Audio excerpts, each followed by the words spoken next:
The following is a production of DallasCowboys.com and the Dallas Cowboys Football Club. How about them Cowboys? Yeah! Go Cowboys!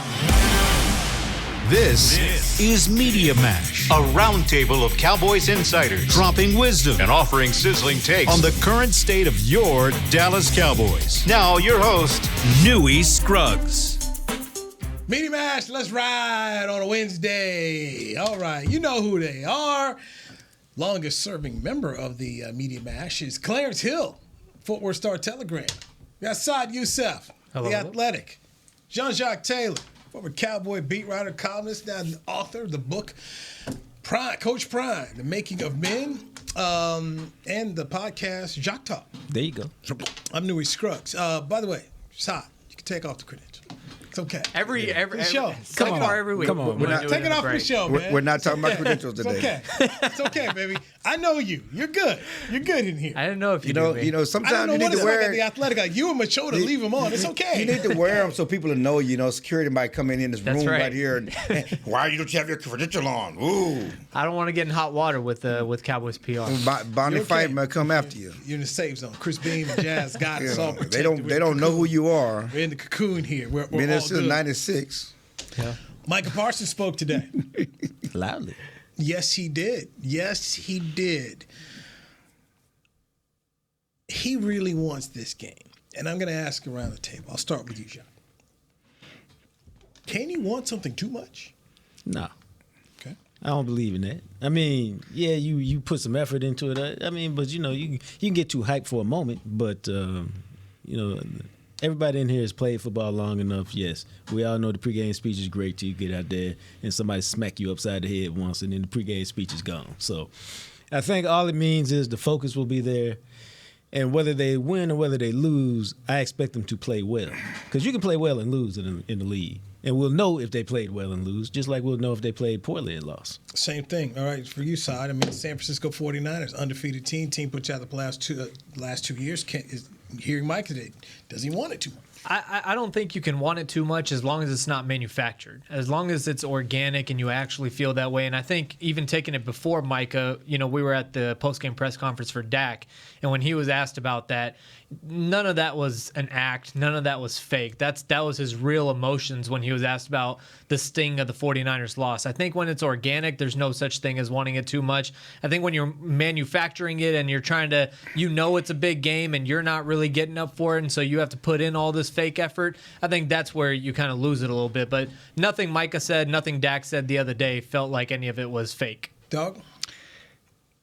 It's not just Micah. I mean, you put it on Micah, and as he pointed out, it's not just Dak; it's the entire team, and it's Mike McCarthy. I'm trying to balance it out, but as Mike McCarthy said, we know who we're playing. You know why they know who they're playing? Because that team knocked them out the playoffs. He talked to Jerry Jones. This is a big game. Obviously, you still got to do it in the playoffs. There'll still be questions, but remember, it was after that loss last year that Mike McCarthy ushered in all those changes. Fired 9 coaches, took over play calling. It wasn't just about that game, but it was about that game.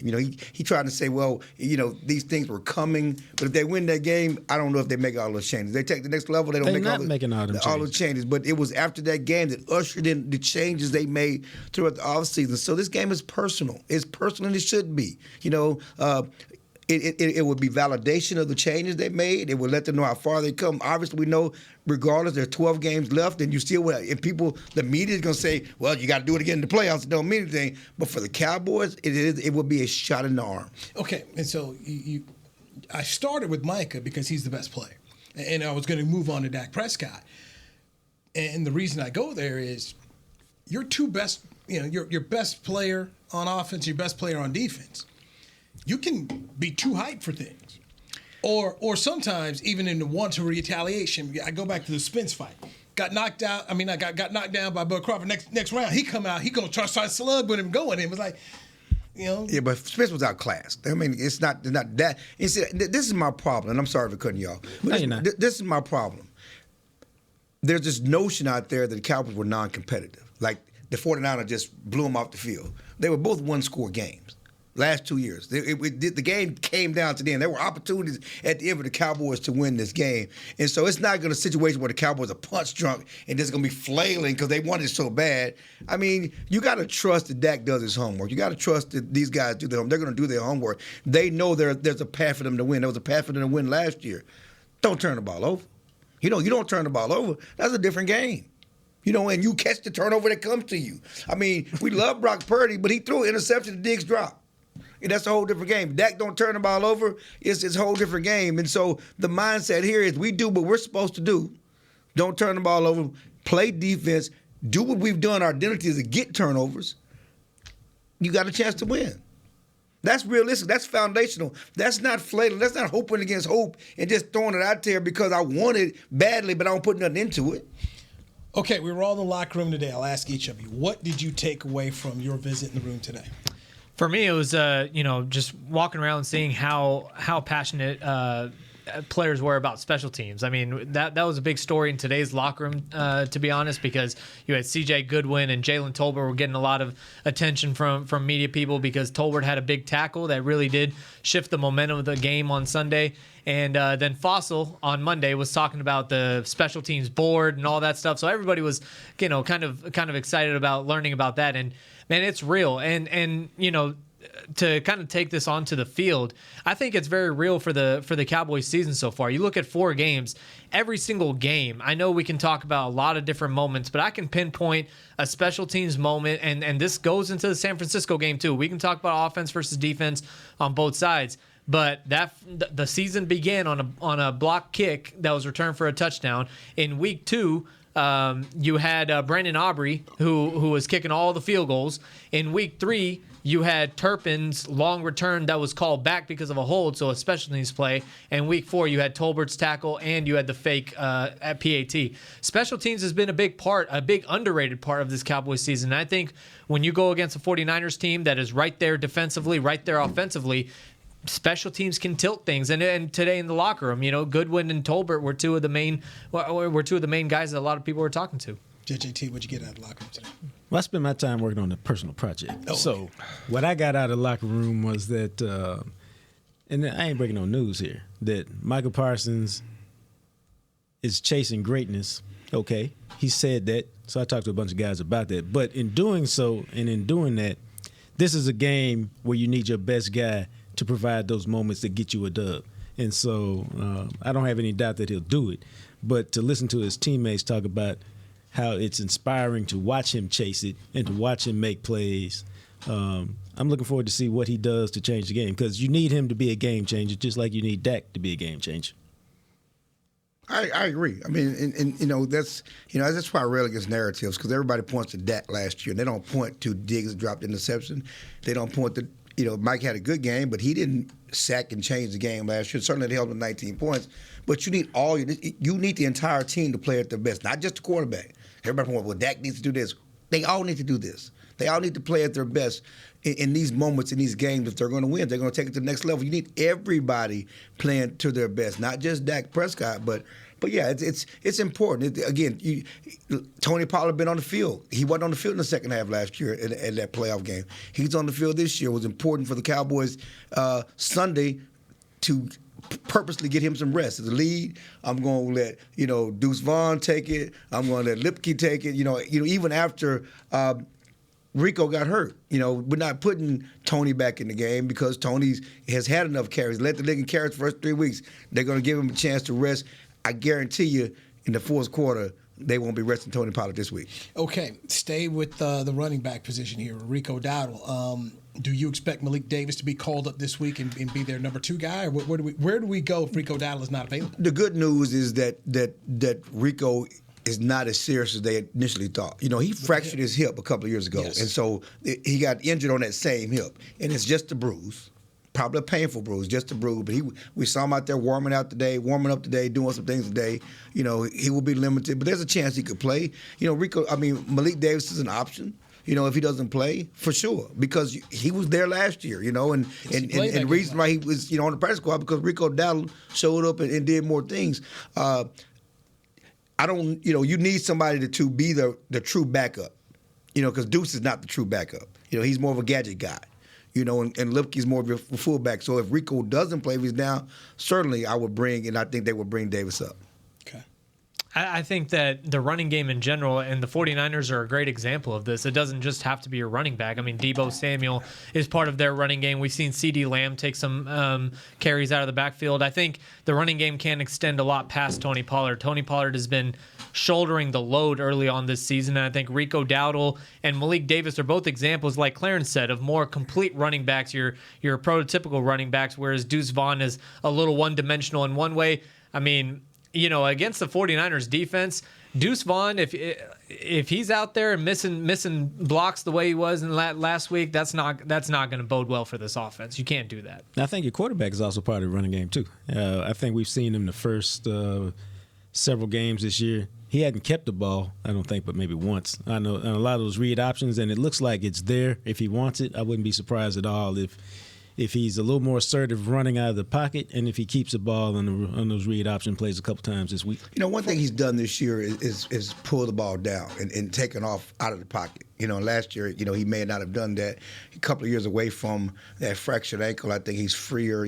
Last year he talked about it. I'm going to wait till the playoffs to start running. Well, this year, he's taking it off and not forcing things and taking off and making plays with his feet on scrambles. And I do think it's the read options, some things like that are open for him as well. All right, so let's go back here to this running back situation. And you talked about the bruise that Dowdle has. From a numbers standpoint, could Mike McCarthy decide to sit Deuce Vaughn this week and call up Malik Davis and go with Pollard, Davis, and Dowdle? From the standpoint of, Rico can get out there and play, but what if he gets hurt? And you just talked about how the pass blocking from Deuce Vaughn, not what it needed to be. Yeah, but you want Deuce on special teams, some other things. If something happens to Turpin, you need him to return. I don't think if Rico can go, he's going to go. And if he can't, he ain't. If he can't, then you don't want to catch. Then you're going to put that. You don't want to iffy. He may go a couple of plays, then he can't play.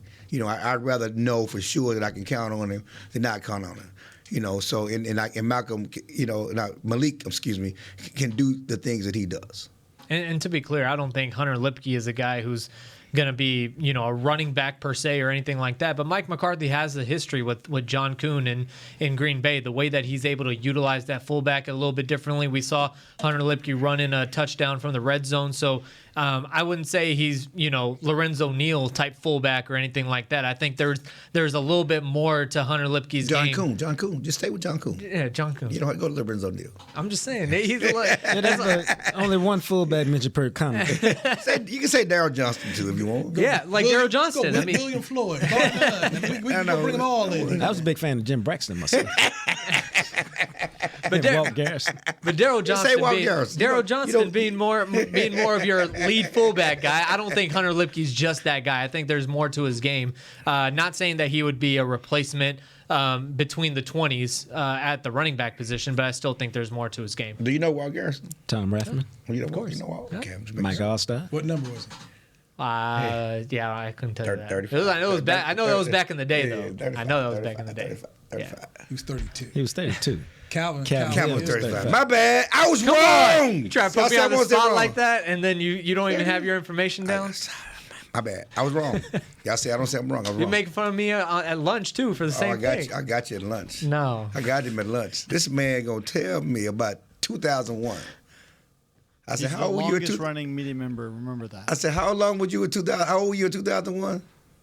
11? 6. Oh, wow. This is what I do with my son. I don't know if you got heard. That don't mean I can't talk about it. You don't know your opinion is valid about football in 2001. Invalid. I do that with my son. And I always say, I don't know if y'all remember the movie White Man Can't Jump when they was talking about Lenny. I said, you can't hear Lenny. Jimmy, you can't hear Jimmy. When he was telling about Jimi Hendrix music, I said, you can't hear it. You can listen to him, but you can't hear him. And I tell my son, you can listen to Michael Jordan back in the day, but you can't hear him because you wasn't around. You can't hear Jimmy on the 2001 You can listen to him. You can't hear him. It's probably time for a break, though. You don't feel like. I are right there on the same thing. Okay. Coming up next. Story time with Clarence. Yes. Pawpaw's Revenge. Okay. More on the Media Mash right here on DallasCowboys.com. I'm Dak Prescott, quarterback of the Dallas Cowboys. And they snap it to Prescott, who looks right. It's not there. He escapes left. He'll run for a first down. Just like football, when it comes to crypto, it's important to have a team you can trust. With blockchain.com, I know I'm in good hands. Since 2011, they've been trusted by millions around the world to buy, sell, and trade cryptocurrency. Prescott's going to run this himself. Run it up the middle, and he scores. Whether you're new to crypto or an active trader, they've got you covered. What are you waiting for? Get started at blockchain.com. Hi, I'm Danny McCray, Dallas Cowboys alumni player here with Smoothie King. And Smoothie King wants to ask you, what's that sound? That's the sound of you and everyone else absolutely loving new smoothie bowls from Smoothie King. And woo, me too. These smoothie bowls start with acai and pitaya and are handcrafted with fresh toppings like sliced bananas, sweet berries, crunchy Purely Elizabeth granola, and a savory peanut butter drizzle. New smoothie bowls, only at Smoothie King, the official smoothie of the Dallas Cowboys. To kick off the 2023 NFL season, Hugo Boss teamed up with the NFL and Micah Parsons to launch an iconic apparel collection featuring hoodies, crews, t-shirts, polos, joggers, and more. The bold, unique apparel of the Boss NFL collection unites football and fashion while reflecting what it truly means to be a boss. Get yours today at nflshop.com/HugoBoss, at HugoBoss.com, and at Boss retail stores. #Be your own boss. We got big personalities. We got big hair, big belt buckles. We got fans all across this big state and enemies in every other one. We even got a big star on the 50-yard line. Smirnoff knows football is a we thing, an experience that is best enjoyed together. With good drinks and good folks home or away, we rally together. We cry together, and we always rally cry together because, most of all, we got big love for them boys. Smirnoff, we do game days. Please drink responsibly. Back to Media Mash. Here we are in the Media Mash on a Wednesday from the Star in Frisco. I'm Newey Scruggs, your host. Here's John-Jacques Taylor. We got Saad Youssef, and we have Clarence Hill of the Fort Worth Star-Telegram. All right, guys.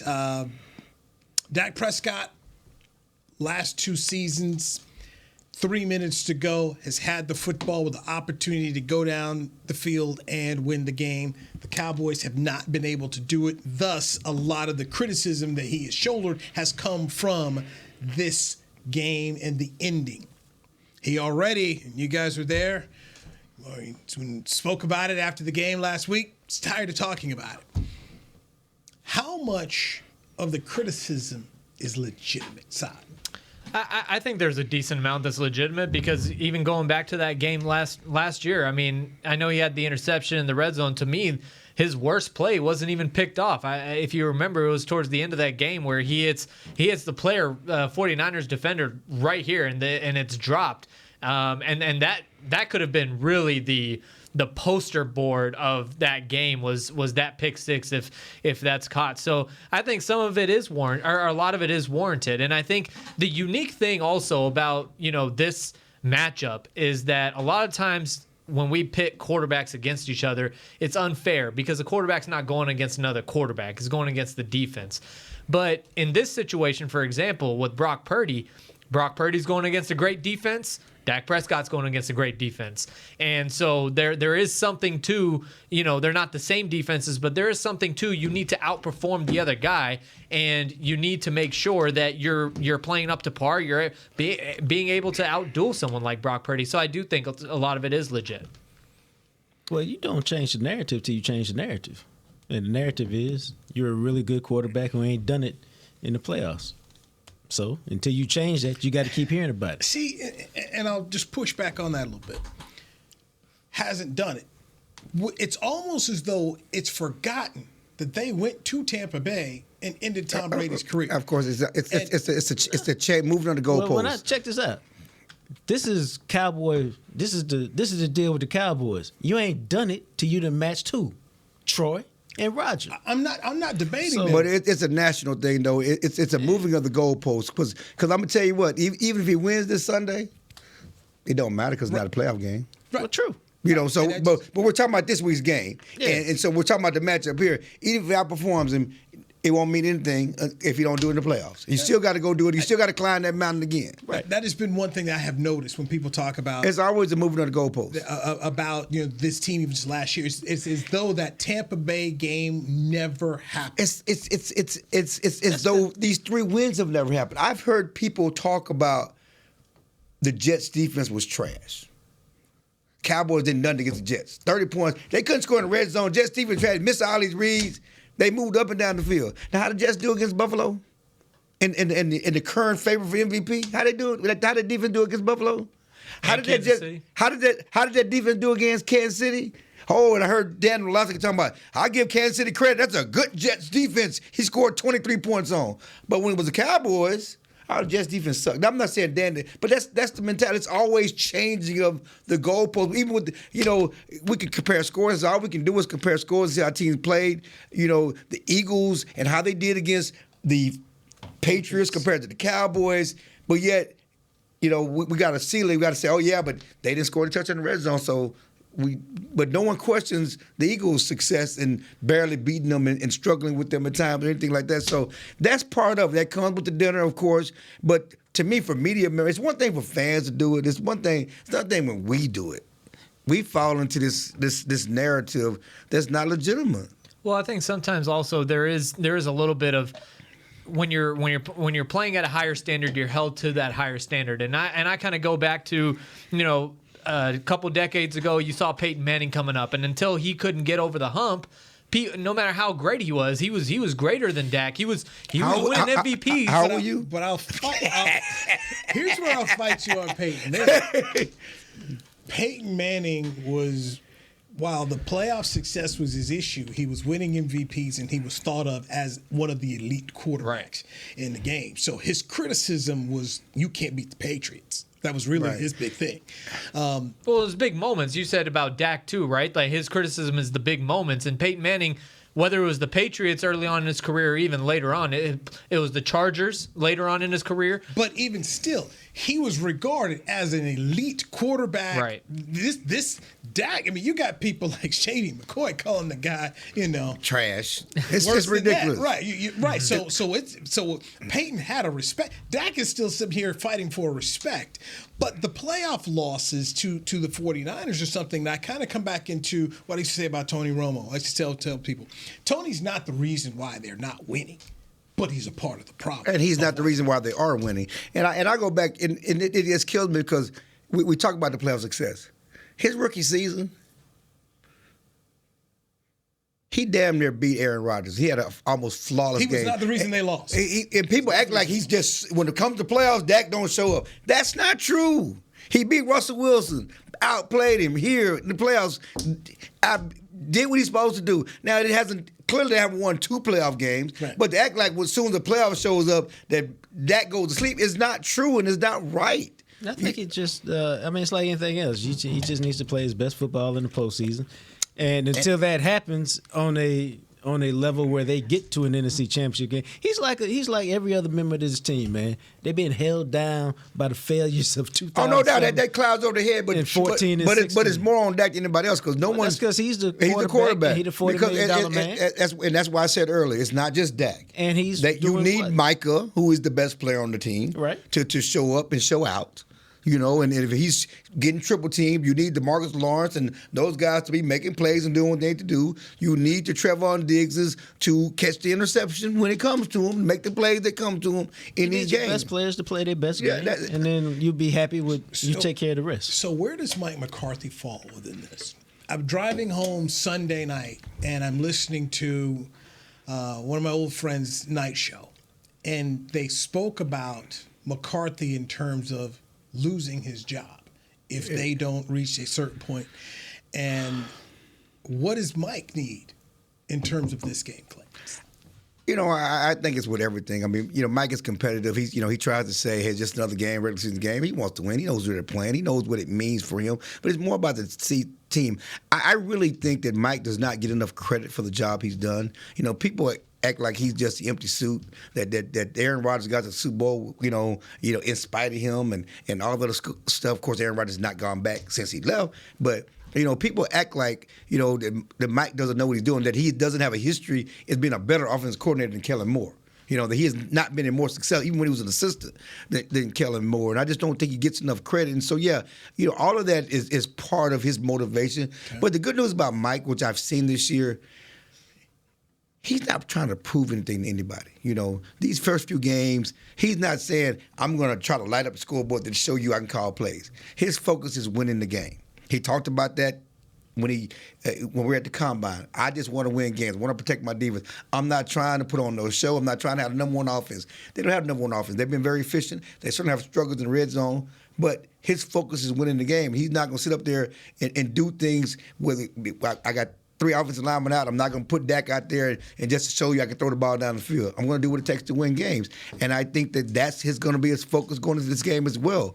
But to do what they did last year without Dak Prescott and winning 4 games and navigating offensive line issues. They have not had their offensive line on the field intact for not one game since they drafted Tyler Smith. Saad? I think Mike McCarthy, I agree with Clarence, and I think that he's just a lot more comfortable this year because of a couple of reasons. I think, one, it's his offense, and the offensive coordinator that's in place is his guy. It's Brian Schottenheimer, his guy. The defense is being run by a wizard, and Mike McCarthy doesn't have to touch anything there because Dan Quinn knows exactly what he's doing, and Fossil is a great special teams coordinator. I think everything is kind of fallen into place to McCarthy now where he's able to be the head coach, he's running the offense, and the guy that's right under him is somebody that he's comfortable with. I just think all the pieces right now are falling into place, whereas Clarence said he's not having to prove to anybody his worth or anything like that. He's just kind of letting it all flow. Well, I think all he has to do is do what he does. Like, I liked the game the other day because he set an aggressive tone from the beginning. I mean, they get the kick, and what do most people do? You defer. No, give me the ball. We're going to set the tone. The fake 2-point conversion set the tone. I like it when he sets the tone. I don't, because it sends an aggressive nature. It starts an aggressive tone. It tells your team that I'm here to win today. And so everything, like even when they got the ball back 16 seconds left in the first half, I'm trying to score. Yeah, he was trying to score, but he was also trying. And that's the thing. It's always a big picture. And I really like that because it wasn't about that 60-yard field goal wasn't about this week. It was about the playoffs. He told us today that I don't want the playoffs to come or a big game to come down the road, and this is the first time we're seeing him do this. Okay, we got a 28-3 lead. We're comfortable. Let's try to see what he do. Let's put this out there. Let's put the team out there and see if he can make it. We think he can make it. We know he got a leg, but let's see him do it because we may need that in the playoffs, and I don't want that to be the first time we're rushing him out there to trying something like that. So that's coaching with the big picture in mind. Same way with the fake field goal, fake extra point. They didn't need the 1 point. They didn't need. It's just 1 point.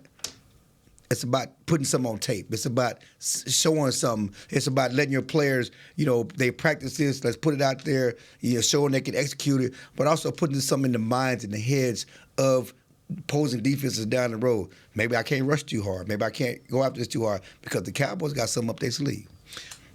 When we come back, go around the table. Give me one player that you say can be an X factor in this game. We're not talking about right now, but you think, hey, when this game's over, we're going to talk about the performance of this particular player. We'll do that next with Jean-Jacques Taylor, Saad Youssef, and Clarence Hill. I am Newey Scruggs. It's Media Mash on DallasCowboys.com radio.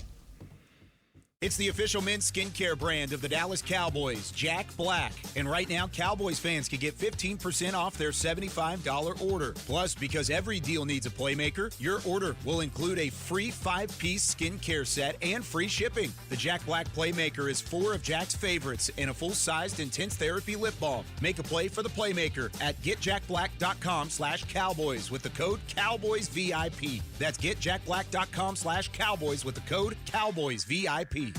I'm Dak Prescott, quarterback of the Dallas Cowboys. And they snap it to Prescott, who looks right. It's not there. He escapes left. He'll run for a first down. Just like football, when it comes to crypto, it's important to have a team you can trust. With blockchain.com, I know I'm in good hands. Since 2011, they've been trusted by millions around the world to buy, sell, and trade cryptocurrency. Prescott's going to run this himself. Run it up the middle, and he scores. Whether you're new to crypto or an active trader, they've got you covered.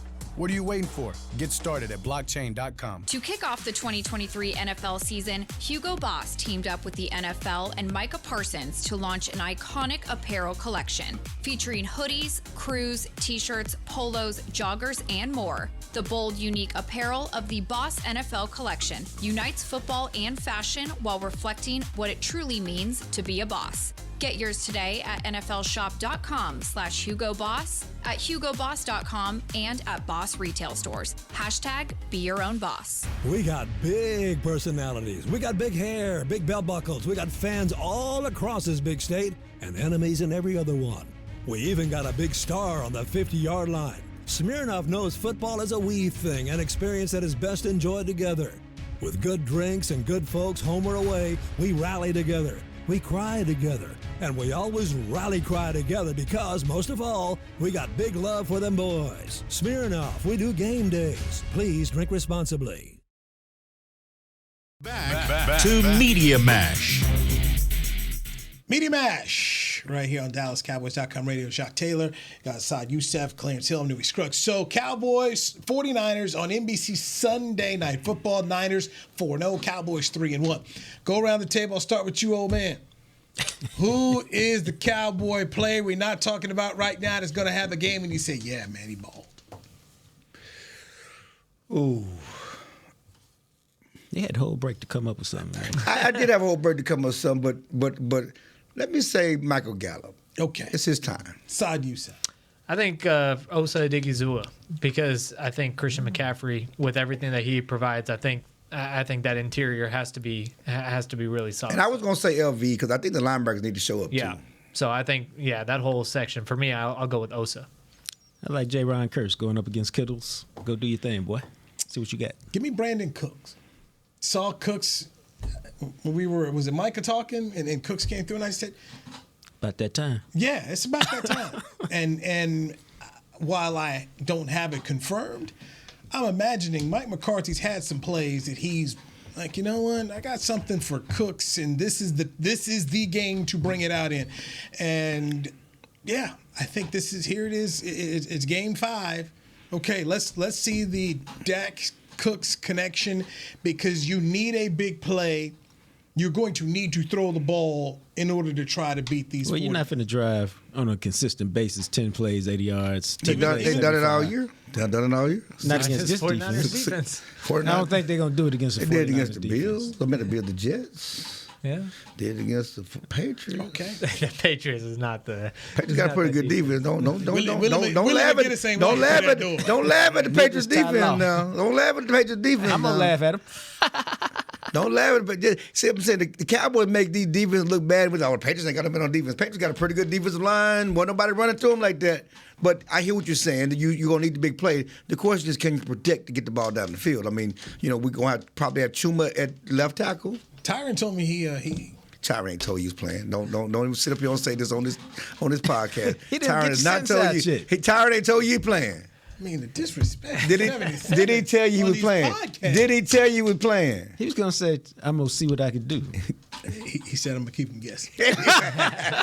We got to guess. I said, Jerry said you're iffy. Man, we're going to keep him. Jerry said, yeah. Jerry basically ruled him out. Everybody basically ruled him out until next week. But, it's funny because you talk about your podcast, your previous podcast, the Players podcast, think he should be the swing tackle. Nate and Survivor said that. They disrespect 77. Everybody has thoughts. They former players. Everybody has their thoughts on 77. They said he should not even be starting. Everybody has their thoughts. The only problem with that is you want to put this bug in their ear that Chuma is a better tackle than guard. And so if you want to put your best combinations out there, the reason they're really right now going with Tyler at guard and not put him at tackle is because Chuma plays better outside than he does inside. I think there's also something to what Mike said, that they don't expect Tyron to be a long-term thing. So I don't think you have to make that issue. But two games could have been long-term. I mean, 2 games could, if you want to put your best guys at them. I'm just saying, though, the bottom line is Chuma's better outside than inside. Yeah. And we'll see if it's long-term. Because, it's funny because we were talking to Schottenheimer the other day, and he had a little Freudian slip, whether it was Freudian slip or not. He was talking about Tyler. You know, Tyler Smith, which is crazy, according to Pro Football Focus, was the highest graded offensive player in the league coming off that Patriots game. The highest graded offensive player in the league. Well, he did some work in that game. Yeah, he did some work. And we were talking to Schottenheimer, and he said that Tyler can be a dominant guard for years to come. I'm like, guard? Armor?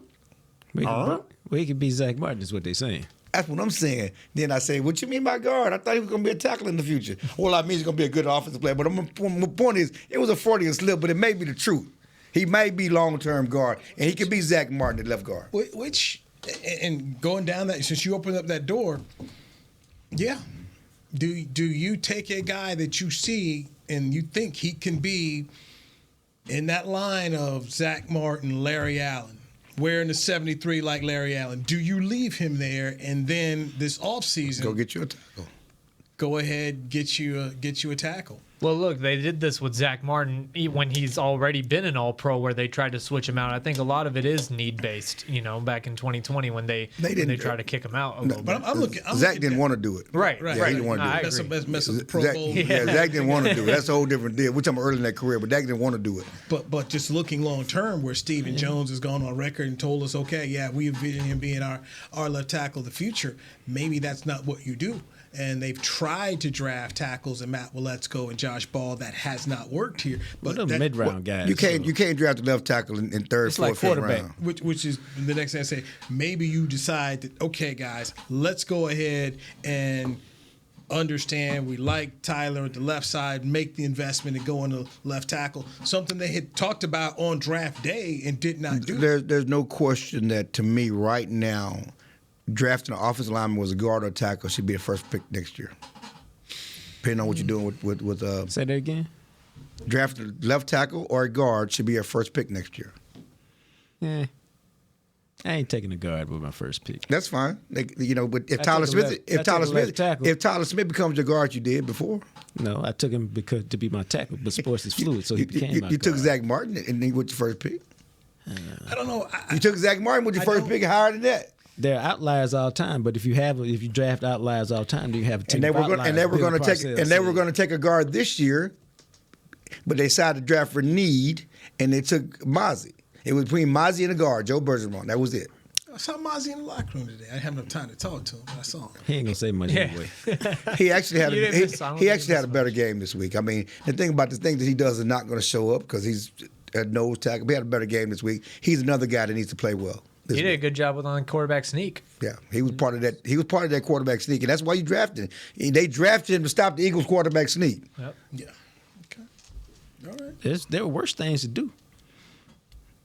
I know, but the problem with the media and us is he ain't made no tackles, and you don't see all this stuff on the stat sheet. Myself in that. I ain't talking about. I'm talking in general. You don't see him on the stat sheet, so everybody want to know what has he done, and he's not done anything. Well, he's setting it up. I mean, the good news about that game and from the week before is the defensive line did their things, and you saw the best game from the linebackers, from Leighton Vander Esch to 33.